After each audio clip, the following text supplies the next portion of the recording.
15% লৈ পেলাই য'ত অংগনবাদী কেন্দ্ৰ তাত অংগনবাদী কেন্দ্ৰ বনাবলৈ দিয়ে আৰু 15% প্ৰফিটত ৰাখি অংগনবাদী কেন্দ্ৰটো বনায় তাৰমানে 4-15-60 আৰু 40% পইচাও কামত আচলতে নালাগে এতিয়া অংগনবাদী কেন্দ্ৰ সেইকাৰণে আমি বিধানসভাৰ মজিয়াত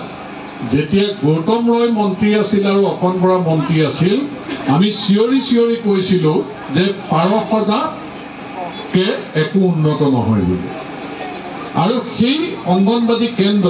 আজি দিনটোত চৰকাৰৰ পৰিৱৰ্তনৰ লগে লগে আপোনালোকে চাব যে এই অংগনবাদী কেন্দ্ৰৰ ৰূপ কেনেকৈ বদলি হ'ল যে আমাৰ দেশৰ আমাৰ অঞ্চলৰ আমাৰ ৰাজ্যখনৰ এই যে কণ ল'ৰা ছোৱালীয়ে দেশৰ এদিন ভৱিষ্যত নাগৰিক হ'ব তেওঁলোকে আমাৰ দেশৰ ৰাজ্যখনৰ আমাৰ সমাজৰ সকলো দায়িত্ব গ্ৰহণ কৰিব লাগিব তেওঁলোকক প্ৰকৃত জ্ঞানৰ পোহৰ দি ভাল পৰিৱেশত তেওঁলোকক আমি ৰাখি তেওঁলোকক আমি মানৱ সম্পদ হিচাপে সৃষ্টি কৰিব লাগিব এই বুনিয়াদ গঠন কৰাতে এই যে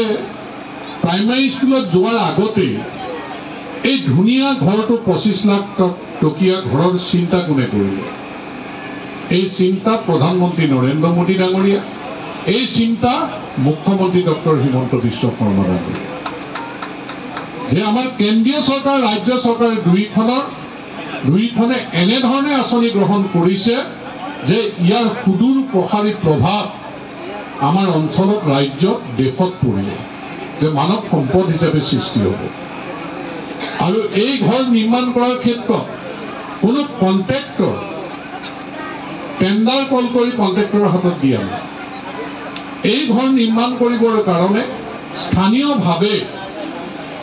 আমাৰ মন্ত্ৰী অজন্তা নেওগ ডাঙৰীয়ানীয়ে আমাক বিধায়কসকলকে যে আপোনালোকৰ অংগনবাদী কেন্দ্ৰ আপোনালোকে নিজে বনোৱাৰ ব্যৱস্থা কৰক আৰু আমিও 3-4জন ল'ৰা দি অংগনবাদী কেন্দ্ৰসমূহ নিৰ্মাণ কৰিছোঁ আমিও আমাৰ সমষ্টিত আজি 100% মন কি বাত আমি অনুষ্ঠিত কৰিবলৈ পাতিবৰ কাৰণে সক্ষম হৈছোঁ এইটো দলৰ ফালৰ পৰা আমাৰ ৰাজ্যিক সভাপতি দিলীপ শইকীয়া ডাঙৰীয়াই এই নিৰ্দেশ দিছে যে 100% মন কি বাত আমাৰ বুথ কমিটিসমূহে কৰিব লাগে আৰু আমি নদুৱাৰ সমষ্টিত আজি আমি 100% মন কি বাত কৰিবলৈ সক্ষম হৈছোঁ মন কি বাতৰ লগতে আমি অংগনবাদী কেন্দ্ৰ যিখিনি আমাৰ সম্পূৰ্ণ হৈছে আজি বৰবগীয়াত অলপ আগতে মই কৰি আহিছোঁ আৰু পাটলা চুকৰ মন কি বাতৰ লগতে এই কেম্পাছত আমাৰ অংগনবাদী কেন্দ্ৰৰ আজি 25 লাখ টকীয়া অংগনবাদী কেন্দ্ৰৰ গৃহৰ শুভ উন্মোচন আমি কৰিছোঁ যে এইটো মানুহৰ আশা আছিল যে আমাৰ কণ ল'ৰা ছোৱালী প্ৰাইমেৰী স্কুলত যোৱাৰ আগতে অংগনবাদী কেন্দ্ৰতে তেওঁলোকক জ্ঞানৰ পোহৰ দি লৈ যোৱাৰ কাৰণে আৰু অংগনবাদী কেন্দ্ৰ আগৰ চৰকাৰ দিনত যিটো অৱস্থা আছিল পাৰসজা বুলি ক'লেও ভুল নহয় যে আজি কেনেধৰণৰ সুন্দৰভাৱে আমাৰ প্ৰধানমন্ত্ৰী ডাঙৰীয়া আমাৰ মুখ্যমন্ত্ৰী ডাঙৰীয়াৰ আশীৰ্বাদত আচলতে আমি কণ ল'ৰা ছোৱালীক এটা সুন্দৰ পৰিৱেশ দিবলৈ সুন্দৰ গৃহ দিবলৈ সক্ষম